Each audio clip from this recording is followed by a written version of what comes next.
तुम्ही जो उल्लेख केला त्या पद्धतीने की बाबा 1989 पासून सुद्धा आज इतकी वर्ष महाराष्ट्रामध्ये मराठी नाही हा मुद्दा खरं म्हटलं तर मोठ्या मेहनतीने आज 40 वर्षानंतर का होईना पण ऐरणीवर आला म्हणजे सरांनी सांगितलं त्या पद्धतीने आणि मेच्या शेवट सरांनी या पद्धतीच्या मीटिंग झाल्या होत्या मंत्रालयामध्ये आणि जूनमध्ये याची सुरुवात झाली 8-10 जूनच्या आसपास. खरं म्हणजे ठाण्यामध्ये पहिला वर्ग हा एक प्रातिनिधिक स्वरूपात म्हणजे 1 जूनला त्याचं उद्घाटन करण्यात आलं आणि त्याच्यानंतर एक 8-10 जूनपासून सगळ्या ठिकाणी सुरू झाला आणि सर्व ठिकाणी मगाशी सांगितल्याप्रमाणे खरोखरच ह्याच्यासाठी ज्या सगळ्यांनी मेहनत घेतली त्या मेहनतीतनं हे उभं राहिलं.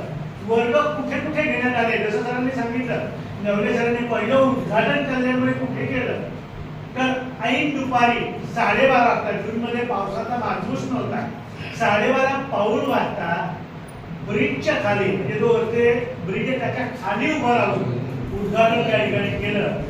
आपल्या 1989च्या कायद्यामध्ये अशी तरतूद आहे गांगुर्डे सुजय मॅडम आहेत. आपण परमिट घेताना ॲफिडेविट देतो की मराठी भाषेचं ज्ञान असणं आवश्यक आहे आणि मला मराठी भाषा अवगत आहे असा त्या ॲफिडेविटमध्ये तुमच्यासाठी सांगतो आहे उल्लेख आहे.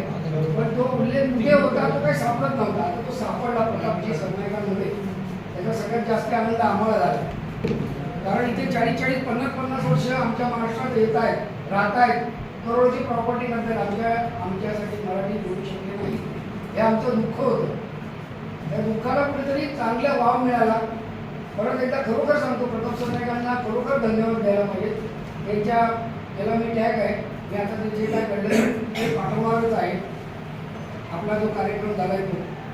दुसरी महत्त्वाची गोष्ट आहे मी कडू बोलतो पण सत्य बोलतो. अजूनही बऱ्याच जणांचा समज आहे काय का मराठी शिकले का 500-1000 रुपये सर्टिफिकेट मिळेल ही गोष्ट तुम्हाला मी सांगितली. याच्यावरती आवर्जून लक्ष ठेवा. जर असं काही घडलं तर खूप मागात पडेल.